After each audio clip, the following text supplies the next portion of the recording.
Sir सुनिए ना sir एक मिनट सर, हम लोग लाइब्रेरियन के लिए आप जो नोटिस दिए थे अभी तक इसका कोई प्रोटेक्शन नहीं आया सर। बिहार लाइब्रेरी का कब तक होएगा?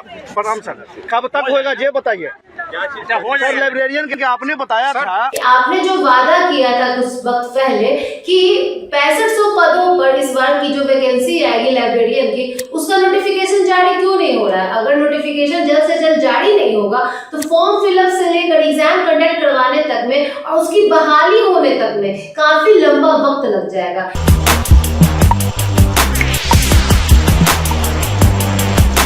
नमस्कार, मैं सुरभि मानसी और आप देख रहे हैं वॉइस हब, जहां पर चुनाव से पहले छात्रों के कई मुद्दे हमारे सामने आ रहे हैं जो कि काफी समय से लटके हुए थे। उनकी अटकलें जारी थी सिर्फ नोटिफिकेशंस को लेकर, एग्जाम कंडक्ट करवाने को लेकर, तो कभी सीट्स कितनी होंगी इस एग्जाम में, इस बात को लेकर। लेकिन सरकार की तरफ से कोई प्रतिक्रिया सामने नहीं आ रही है, ना शिक्षा विभाग इस पर कोई नोटिफिकेशन जारी करता है। ऐसा ही एक मुद्दा सामने आया है जहां पर नीतीश कुमार से खुद मुंह के सामने जब अभ्यर्थी अपनी मांगों को बताते हैं तो वो कान लगा के सुन तो रहे हैं, उनको सुनाई कुछ नहीं दे रहा है। जी हाँ, उनको सुनाई ही कुछ नहीं दे रहा है। आपको बताते पहले ये फुटेज आप देख लीजिए। सर सुनिए ना सर, एक मिनट सर, हम लोग लाइब्रेरियन के लिए आप जो नोटिस दिए थे अभी तक इसका कोई प्रोटेक्शन नहीं आया सर। बिहार लाइब्रेरी का कब तक होएगा?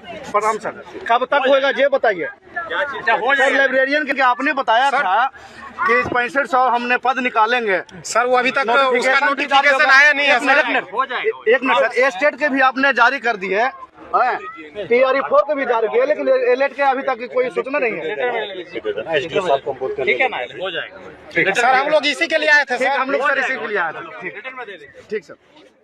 तो जैसे कि आप इस फुटेज में देख सकते हैं कि जब कुछ अभ्यर्थी लाइब्रेरियन की नोटिफिकेशन को जारी करने की मांग रखते हैं और पूछते हैं कि आपने जो वादा किया था कुछ वक्त पहले कि 6500 पदों पर इस बार की जो वैकेंसी आएगी लाइब्रेरियन की, उसका नोटिफिकेशन जारी क्यों नहीं हो रहा है? अगर नोटिफिकेशन जल्द से जल्द जारी नहीं होगा तो फॉर्म फिलअप से लेकर एग्जाम कंडक्ट करवाने तक में और उसकी बहाली होने तक में काफी लंबा वक्त लग जाएगा। एक जो अभ्यर्थी होता है जो कितनी मेहनत करता है, अपनी सालों भर की मेहनत के बाद एक एग्जाम में बैठता है, अपनी नोटिफिकेशन की वेट करता है, उसके बाद फिर वो एग्जाम कंडक्ट करवाने का वेट करेगा, फिर उस बहाली कब होगी उसका वेट करेगा, जिसको आप देख सकते हैं कि कितनी साल का, मतलब कुछ महीनों का अंतराल नहीं होता है, कितने सालों का इंतजार लग जाता है अभ्यर्थियों को, जहां पर उन्हें समाज के ताने सुनने पड़ते हैं, जहां पर उन्हें मानसिक तनाव होता है, आर्थिक कष्ट भी होता है और परिवार से दूर रहने का जो मानसिक तनाव उन्हें झेलना पड़ता है और इमोशनली जो वो वीक पड़ जाते हैं। इसका सरकार ठेका लेगी? नहीं लेती है। और वहीं पर जब चुनाव आते हैं तो वोट मांगने के लिए, सौगातों की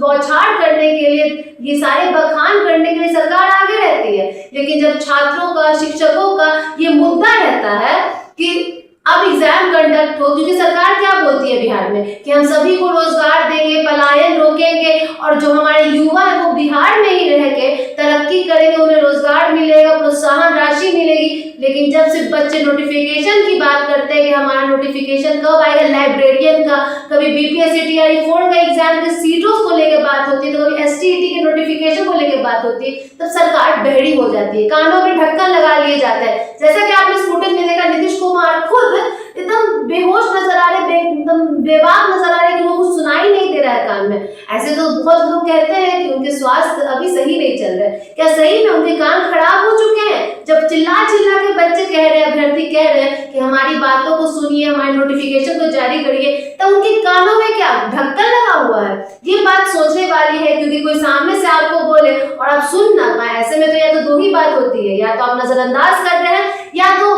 आपकी सच में स्वास्थ्य गड़बड़ हो चुकी है। तो अब ये वक्त ही बताएगा कि चुनाव से पहले क्या बच्चों की, अभ्यर्थियों की जो बातें हैं, मांग है, वो पूरी हो पाती है?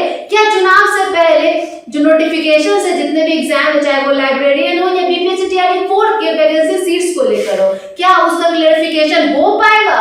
क्या चुनाव से पहले सरकार ने जैसे वादा किया था और युवाओं को प्रोत्साहन देना, रोजगार देना, पलायन देने जैसी वाली जो बातें कही थी, क्या उस पर अमल कर पाएगी? ये तो वक्त ही बताएगा। बाकी इस बार की युवा जो है काफी आक्रोश में और काफी अलग तरीके से नजर आ रहे हैं, तो इस बार कुछ भी हो सकता है, सत्ता पलट भी हो सकती है और कई राजनीतिक समीकरण हमें आगे देखने को मिल सकते हैं। वैसे आपकी जानकारी कैसी लगी हमें जरूर बताएं, सब्सक्राइब करें, बेल आइकन प्रेस करना ना भूलें। धन्यवाद।